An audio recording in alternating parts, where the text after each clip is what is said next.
Angélique.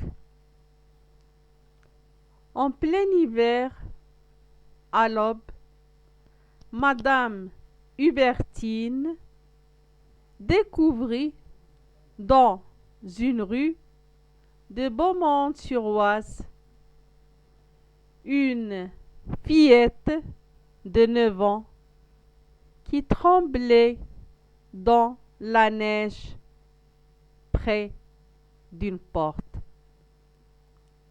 Petite, que fais-tu là? Qui es-tu? L'enfant ne répondit point. Elle se cachait le visage. Cependant, elle ne sentait plus ses membres. Son être s'évanouissait, comme si son cœur devenu de glace se fût arrêté.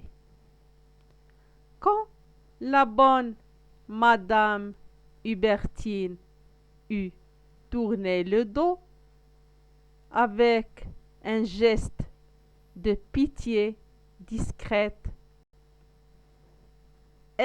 elle s'affaissa sur les genoux à bout de force, glissa ainsi qu'une chiffe dans la neige, dont les flocons silencieusement l'ensevelirent.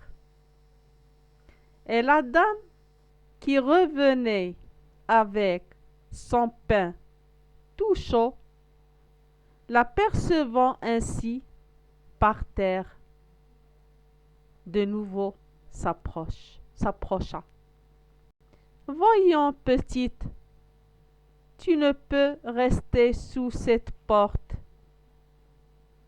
Alors Hubert, son mari, qui était sorti à son tour, debout au seuil de la maison, la débarrassa du pain en disant: Prends-la donc, apporte-la.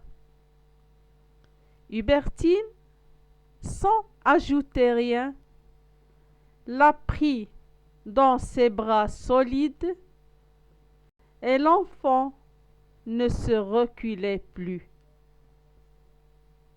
emporté comme une chose.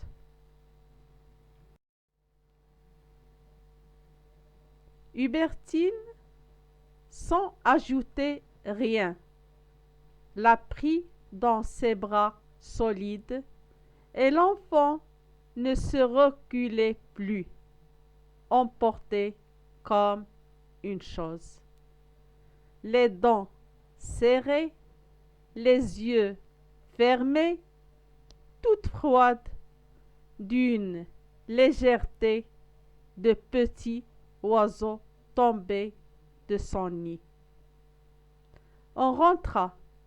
Hubert referma la porte, tandis qu'Hubertine, chargée de son fardeau, traversait la pièce sur la rue qui servait de salon, puis elle passa dans la cuisine où trônait un fourneau neuf, un large fourneau de fonte, dont les garnitures de cuivre luisaient.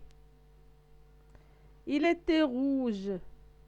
On entendait bouillir l'eau du cauquemar. Une casserole pleine de café au lait se tenait chaude à l'un des bouts. Fichtre, il fait meilleur ici que dehors, dit Hubert, en posant le pain sur une lourde table Louis XIII qui occupait le milieu de la pièce. Mais cette pauvre mignonne près du fourneau, elle va se dégeler.